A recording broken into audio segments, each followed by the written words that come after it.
जय माता दी। जय मां कामाख्या। कामाख्ये वरदे देवी नीलपर्वत वासिनी तम देवी जगत माता योनि मुद्रे नमस्तुते। कामाख्ये काम संपन्ने कामेश्वरी हर प्रिये काम नाम देहि मैं नित्यम कामेश्वरी नमस्तुते। Devradha trust Satyavani channel. रहस्यमय ज्ञान की दुनिया में जीवन की सच्चाई से रूबरू कराता हुआ ज्ञान देवराधा ट्रस्ट आपको देता है, जो जीवन के वास्तविक धरातल को प्रतिनिधित्व करता है। हम कोई भी चीज ऐसी बात नहीं करते हैं जो ऊपरी ऊपरी तौर पर हो, क्योंकि मनुष्य के जीवन में बहुत सारी घटनाएं घटित होती जो वास्तव में सच्चाई होती है, पर मनुष्य उसको समझ ले तो, और नहीं समझे तो कुछ नहीं किया जा सकता। इसी तारतम्य में हम आज को ज्योतिष के बारे में आज बताने जा रहे हैं। बहुत से मनुष्य कहते हैं आप ज्योतिष में उल्टा सीधा लिखते हो। कुछ लोग कहते हैं ग्रह नक्षत्रों का प्रभाव कम पड़ता है, आप बहुत ज्यादा लिखते हो। कुछ मनुष्य मानते, कुछ मनुष्य नहीं मानते। और मेरा ऐसा मानना है कि यदि प्रिडिक्शन सही है, भविष्यवाणी सही है, गणना सही है, तो निश्चित तौर से आपके बारे में जो बोला जाएगा वह सत्य होगा। तो ज्योतिष का आज पूरा कच्चा चिट्ठा हम आपके सामने रखने वाले हैं। जो ज्योतिष के जानकार हैं, इंटरेस्टेड हैं, और जो ज्योतिष को सीखना चाहते हैं और ज्योतिष को जानना चाहते हैं, उनके लिए भी काम की चीज है। बहुत गहराई से सुनिएगा। हो सकता है 2-2, 3-3 बार आपको सुनना पड़ जाए समझने के लिए, तो समझिएगा। ज्योतिष कैसे सीखें, ये किताब भी हमने लिखी है। ज्योतिष का शनि राहु केतु का क्या प्रभाव पड़ता है जीवन के ऊपर, भूत प्रेत क्यों लगते हैं, ज्योतिष का विश्लेषण है। और ज्योतिष के अनुसार यदि 9 ग्रह खराब होते हैं, कौन सा ग्रह खराब होता है, तो उसको कैसे ठीक किया जाए, इसके ऊपर भी एक किताब लिखी गई है। और यदि कालसर्प दोष, नाग दोष, अमावस्या दोष, पितृ दोष हो तो उससे कैसे बचा जाए, इसके ऊपर भी किताब लिखी गई है। यानी कि ये 5 किताबें ज्योतिष के ऊपर लिखी गई है। यदि आप इन 5 किताबों को खरीदना चाहते हो तो देवराधा ट्रस्ट से संपर्क कर लीजिएगा। आपको काफी कुछ हद तक ज्ञान मिल जाएगा कि जीवन में कष्ट क्यों आता है, किन कारणों से कष्ट आता है, में से कौन से कर्म करते हैं जिसकी वजह से कष्ट मिलता है। और जन्म पत्रिका कई बार काम नहीं करती है। अब हम व्याख्या की ओर चलते हैं कि गीता में लिखा गया है कि संसार उल्टा पेड़ है। संसार उल्टा पेड़ है। उल्टा पेड़ का मतलब क्या? मतलब जिसकी जड़ें ऊपर की ओर रहती है और शाखाएं नीचे रहती है। यानी पितृ, हमारे बड़े बुजुर्ग जो करके चले गए, हजारों सालों से हम करते आ रहे हैं, एक के बाद एक के बाद एक करते चले गए, और उसके नीचे की जो शाखाएं जो वर्तमान में जिंदा हैं उनको भुगतना पड़ता है। इसी प्रकार कुछ मांगना है और प्रार्थना करना है तो ऊपर करना होगी, नीचे कुछ भी नहीं मिलेगा, क्योंकि जड़ ऊपर है, ईश्वर भी ऊपर है।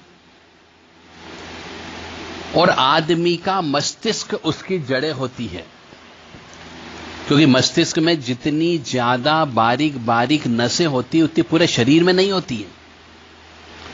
तो मनुष्य का मस्तिष्क ही उसकी जड़ है। इसी प्रकार ज्योतिष विज्ञान भी बहुत बड़ा है, इसे समझना और समझाना बहुत कठिन है।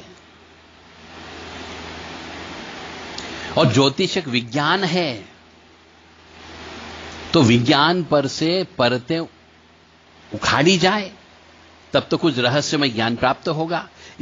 इसके लिए आपको रिसर्च करना होता है, गहराई में जाना होता है, मनन करना होता है, चिंतन करना होता है, स्वाध्याय करना होता है, अध्ययन करना होता है, और गुरु से ज्ञान प्राप्त करना होता है।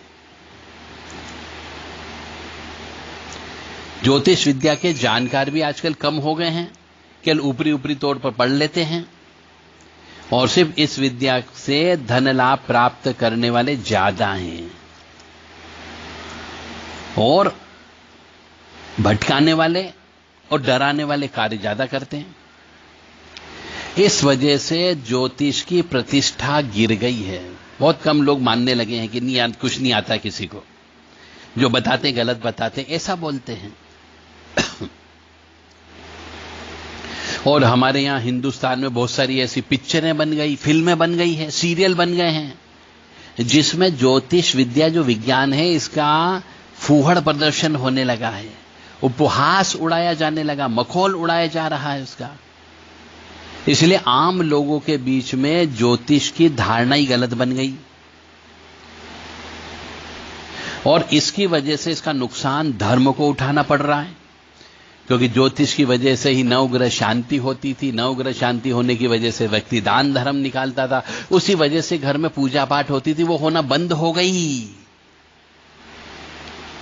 जबकि ज्योतिष और धर्म अलग अलग है, पर फिर भी आपस में एक दूसरे से मिले हुए हैं। और यदि कोई व्यक्ति ज्योतिष की वजह से कोई धर्म कर्म करता है, हवन पूजन करता है, जप तप करता है, तो वह धर्म का हिस्सा हो गया, न कि ज्योतिष का।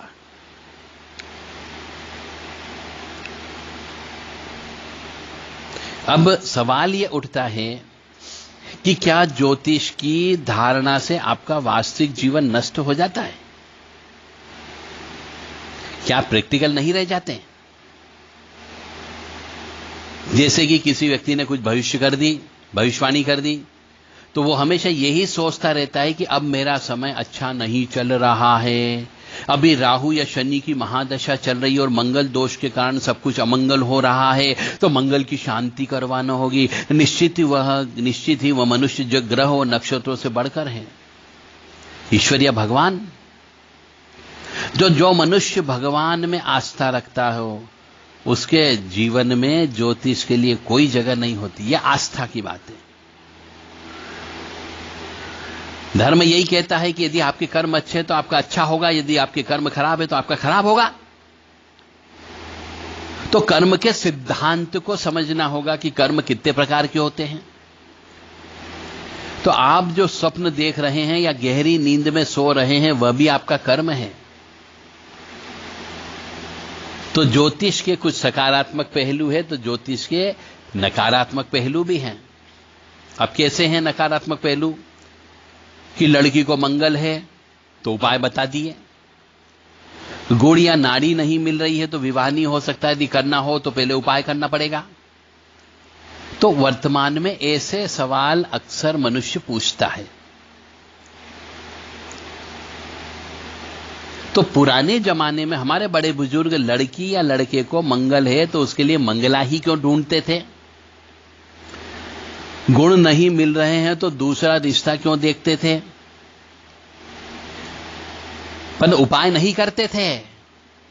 पर लेकिन वर्तमान में लोगों ने पैसे कमाने के चक्कर में उपाय बताना चालू कर दिए कि आप ऐसा उपाय कर लो और विवाह कर लो। तो ऐसे वजह से कुछ तो रिश्ते हो जाते हैं। और आज भी ऐसे बहुत से लड़के लड़कियां हैं जो अधिक उम्र के हो गए हैं और अभी तक मंगल मंगली का गुण मिला रहे, परंतु मिल नहीं रहा तो विवाह नहीं हो रहा है। और इन्हीं वजह से आजकल क्या हो गया कि ज्योतिषाचार्यों के पास में उपाय पूछने की भीड़ लग जाती है कि साहब मंगल नहीं है, एक मंगलिक है, उससे बात चल रही है, वो हाँ कर दिया, परंतु मंगलिक नहीं है, तो मांगलिक दोष का उपाय बता दो आप, तो हम वो उपाय कर लेंगे और विवाह कर लेंगे। और बाद में विवाह टूट जाता है। फिर आज के जमाने में मनुष्य जो है प्रेम विवाह करने लगा। वो कुंडली नहीं चेक ही नहीं करता है और नहीं देखता है, और फिर बाद में जब विवाह हो जाता है प्रेम विवाह कर लेता है। जब उठापटक होती है, तकरार होती है, तो फिर वो ज्योतिषाचार्यों के चक्कर लगाता है। उसमें भी ज्योतिषाचार्य लोगों की चांदी होती है, क्योंकि आज के जमाने में प्रेम विवाह असफल हो रहे हैं, क्योंकि अहम की भावना आ गई है वहां पे। तो ज्योतिष के कारण बहुत से मनुष्यों ने जो अपनी रोजी रोटी का मुख्य साधन बना लिया है, कहीं पे नहीं लिखा हुआ उपाय, फिर भी उपाय बोल देते कि ये उपाय कर लो, विवाह कर लो। तो इस कारण से बहुत से मनुष्य जो है कंफ्यूजन हो गए, और जो अच्छे ज्योतिषाचार्य जो लिखते हैं उनके ऊपर भी उंगली उठने लग गई है।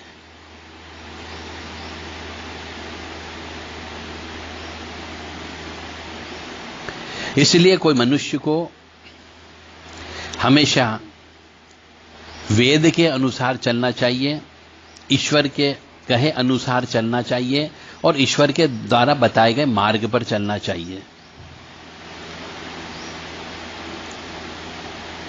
हां, कोई ग्रह नक्षत्र खराब है तो उनकी पूजा पाठ करना चाहिए, उपासना करना चाहिए, उनके निमित्त दान धर्म भी देना चाहिए, जिससे पाप कटते हैं। दान देने से पाप कटते हैं और पाप से आपको पुण्य की प्राप्ति होती है। और कई बार ये सब काम करने के बाद भी कार्य नहीं होता है, और जब कार्य नहीं होता है तो उंगली फिर ज्योतिषाचार्य के ऊपर उठती के साथ सही समय पे पूजा पाठ नहीं हुई, सही तरीके से पूजा पाठ नहीं हुई है, और वास्तविक जीवन में फिर उसके ऊपर असर होने लगता है।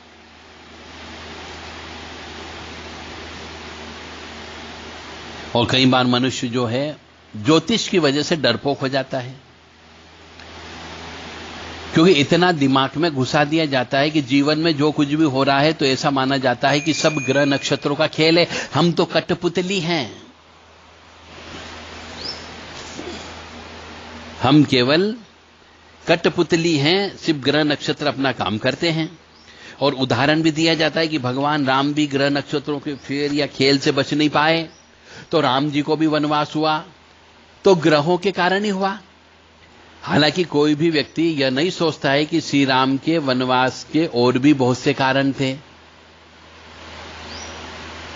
और यह बात मनुष्य आंख मूंद कर इसलिए मान लेता है क्योंकि आपके पास वो दूसरे आंकड़े तो है ही नहीं, जिससे कि यह सिद्ध कर सके कि वह इन ग्रह नक्षत्रों की स्थिति में ही कुछ लोगों को वनवास नहीं राजपाट भी मिलता है। जैसे कि उदाहरण लेते हैं अपन, भगवान श्री कृष्ण ने अपना ही नहीं अपने आसपास के सभी लोगों का जीवन भी संचालित किया था। यह कह सकते हैं कि संपूर्ण महाभारत कथा की रचना भी उन्हीं ने की, इसमें किसी ग्रह नक्षत्र का कोई रोल नहीं था।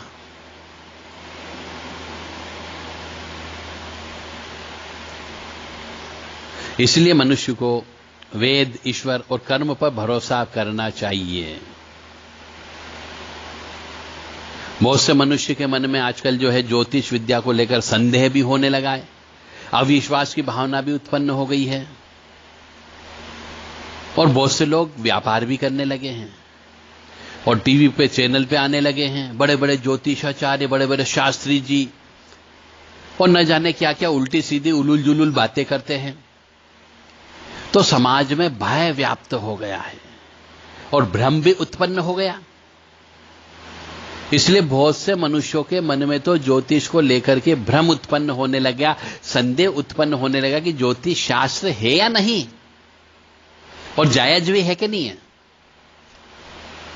तो वर्तमान समय जो चल रहा है कलयुग में, इसमें ज्योतिष विद्या विवाद के घेरे में आ गई है, और इन सब का कारण है ज्योतिषाचार्य या ज्योतिष के शास्त्री लोग, जो आए दिन किसी न किसी को बिना ज्ञान हुए भी ज्योतिष मार्तंड, ज्योतिष सम्राट ऐसी डिग्री देते रहते हैं। अरे ज्योतिष की डिग्री लेना हो तो पढ़ाई लिखाई करो, एग्जाम पास करिए, परंतु मनगढ़ंत डिग्रियां उनको दे देते हैं, सम्मेलन के आ जाते हैं, पैसा ले लेते हैं। तो ऐसे मनुष्य ग्रह नक्षत्रों से डराते हैं और लोगों को डरपोक बना देते हैं। और ज्योतिष का सकारात्मक पहलू भी है। ज्योतिष एक अनंत विज्ञान है और इसको आगे विकसित किया जाने की आवश्यकता है। कई चीजें लिखने की आवश्यकता है, उनका अर्थ निकालने की आवश्यकता है। और ज्योतिष जो है पूरा गणना पर आधारित है। ज्योतिष एक डायमेंशन है, ज्योतिष एक आयाम है। जैसे मनुष्य के हाथ पर हस्तरेखा होती है, मनुष्य के माथे पर भी रेखा होती है, मनुष्य के पैरों पर भी रेखा होती है। तो ये तो जो दिखने वाली चीज होती है। कुछ उंगलियां होती मनुष्य की, उन उंगलियों के ऊपर चक्र होते हैं, ये छिपे हुए रहते हैं। हर चक्र का अलग अलग महत्व होता है और उन चक्रों की गति भी होती रहती है, वो बदलते भी रहते हैं, उनकी फ्रीक्वेंसी भी अलग होती है और उनकी जांच भी होती है। तो मनुष्य के इन रेखाओं से भी उस मनुष्य के संस्कार पता लगते हैं। ज्योतिष, अब इसका अगर विश्लेषण करें तो ज्योति का अर्थ होता है प्रकाश, और ज्योतिष का अर्थ होता है ज्योति पिंडों का अध्ययन करना। ज्योतिष शास्त्र का अर्थ प्रकाश वाले पिंडों की गतिविधियों को बताने वाला शास्त्र। तो हमारे सौर मंडल में अभी 10 से 12 ग्रह खोजे गए, बाकी ग्रह भी खोज नहीं गए। सभी ग्रहों को मिलाकर 64 चंद्रमा खोज लिए गए हैं, और असंख्य उल्काएं हैं ऊपर जो भ्रमण कर रही है। आकाश गंगा है, और ऐसी ऐसी आकाश गंगा है जो एक कमरे में रखी हुई सुई के बराबर है। और आकाश गंगा की तरह कई अन्य आकाश गंगाएं भी हैं। और धरती पर जो हम देख रहे हैं, ये सूर्य का प्रकाश के साथ साथ कई असंख्य तारे जो हैं उन और ग्रह हैं, उनका भी प्रकाश आ रहा है। तो उनका कैलकुलेशन कैसे करोगे, उनकी गणना कैसे करोगे? और ज्योतिष के अंदर सबसे ज्यादा प्रभाव पड़ता है सूर्य का, क्योंकि यह हमारी धरती पर सूर्य सबसे ज्यादा इफेक्ट डालता है। उसके बाद में मंगल डालता है, फिर गुरु डालता है, फिर बुध डालता है, फिर शनि का प्रभाव भी पड़ता है। और इन ग्रहों का प्रभाव संपूर्ण धरती पर पड़ता है, किसी एक मानव पर नहीं पड़ता है। और जिस ग्रह का धरती के किसी विशेष क्षेत्र पर प्रभाव पड़ता है, उस क्षेत्र में परिवर्तन देखने को भी मिलता है।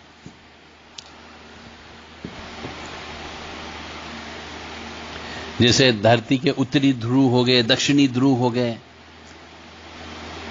इनका प्रभाव संपूर्ण धरती पर रहता है। पृथ्वी की एक सीमा है जिसको मैग्नेटिक पॉइंट बोलते हैं। उस सीमा तक तो वह सभी वस्तुओं को अपनी ओर खींचती है।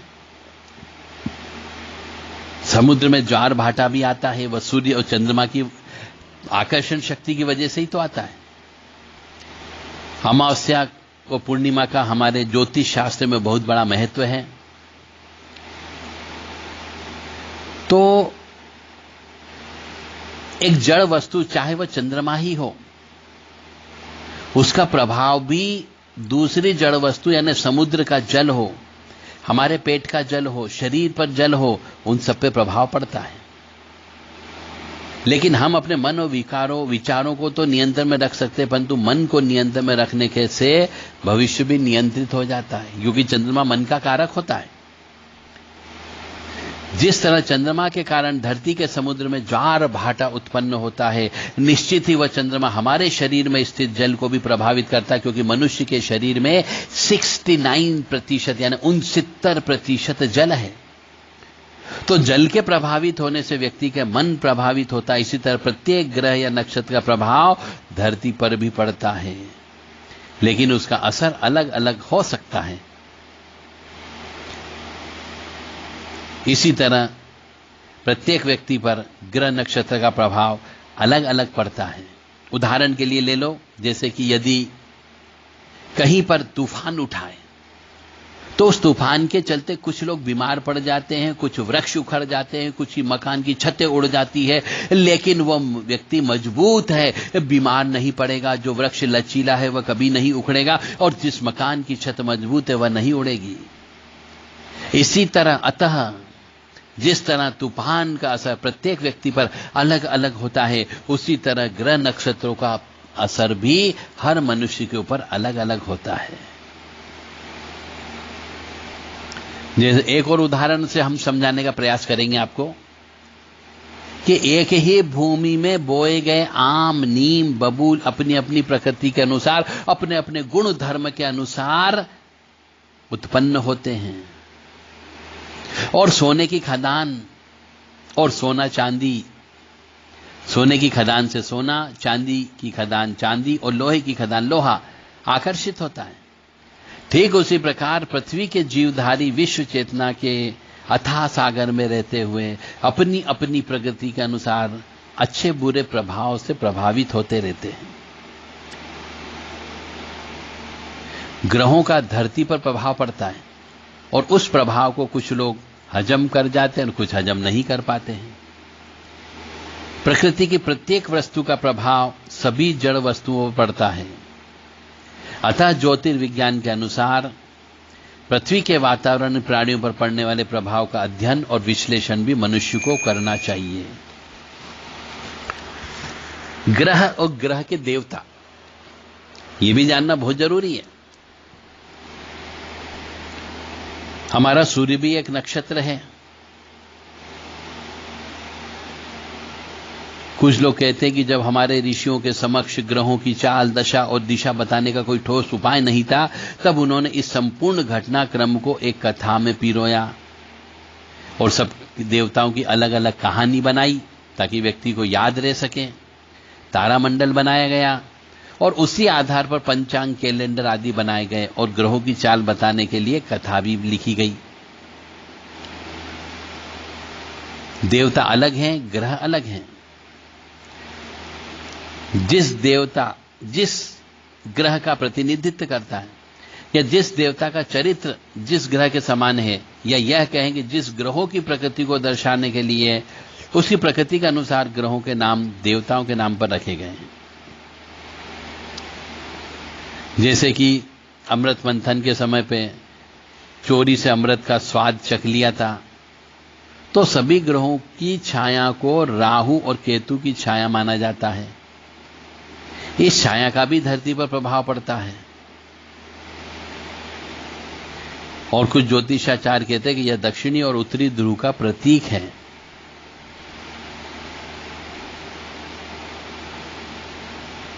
इसलिए ज्योतिष को बहुत गहराई से समझना जरूरी होता है। ज्योतिष का धर्म से भी बहुत बड़ा संबंध है। क्यों संबंध है? क्योंकि जिन मनुष्यों को बिजली के कड़कने या गिरने को बहुत से लोग बिजली देव माना जाता है, वे धर्म को गढ़ रहे हैं।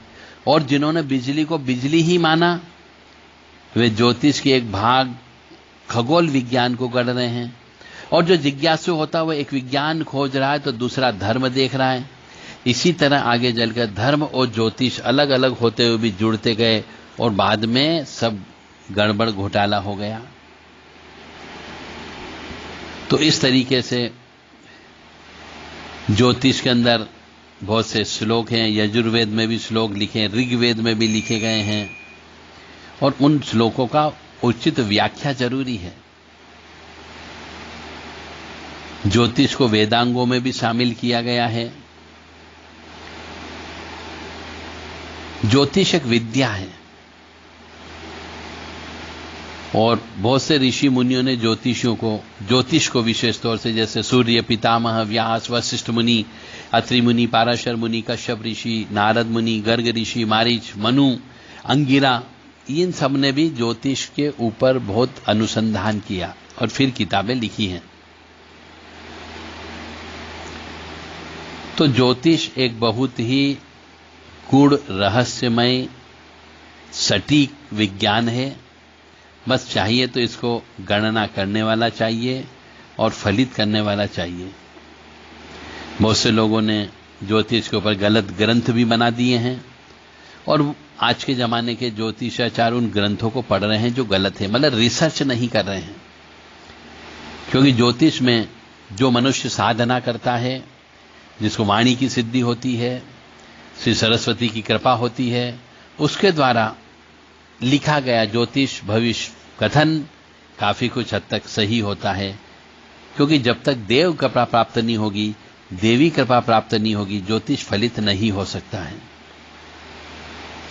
बहुत से व्यक्ति ज्योतिष के माध्यम से ज्योतिष का दुरुपयोग कर रहे हैं, उससे पैसा कमा रहे हैं, धन कमाने के लालच में झूठी भविष्यवाणी कर रहे हैं। और झूठी भविष्यवाणी नहीं होती तो उसके मनमाने कारण भी बता देते कि इस कारण से नहीं हुई साहब। इसलिए वही उपाय किए जाएं जो हमारे बड़े बुजुर्ग करके गए हैं, बता के गए हैं। हमारी परंपरा, परिपाटी, मान्यता, रीति रिवाज संस्कार, संस्कृति, इन सब के अनुसार जो टोने टोटके होते हैं वो सब ज्योतिष के अनुसार ही होते हैं। उसी के अनुसार किया जाए, ज़्यादा पैसा खर्च न किया जाए तो काफ़ी कुछ हद तक ज्योतिष सफल हो सकता है। और आज के ज़माने में तो बहुत से मनुष्यों ने नवग्रह के मंदिर बना दिए हैं और नवग्रह की पूजा करने लगे हैं। जबकि देवी देवताओं की पूजा करने का चलन है।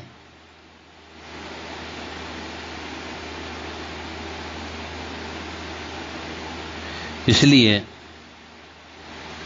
ग्रह नक्षत्र की ग्रह शांति सिर्फ अपने कर्मों को बदल करके कर सकते हो। आचार विचार व्यवहार बदल करके ग्रह नक्षत्रों को शांत कर सकते हो, जिसमें कोई पैसा नहीं लगेगा आपका। और फिर भी यदि उस ग्रह नक्षत्र के निमित्त यदि आप दान देते हो तो दान देने से पाप कटता है और पाप करने से आपके पुण्य का उदय होता है। और जब पुण्य का उदय होता है तो सुख मिलता है, शांति मिलती, समृद्धि मिलती है। इसीलिए मनुष्य को दान देते रहना चाहिए। जय माता दी, जय मां कामाख्या। ज्योतिष बहुत ही गहरा और गहन अध्ययन करने वाला विषय है।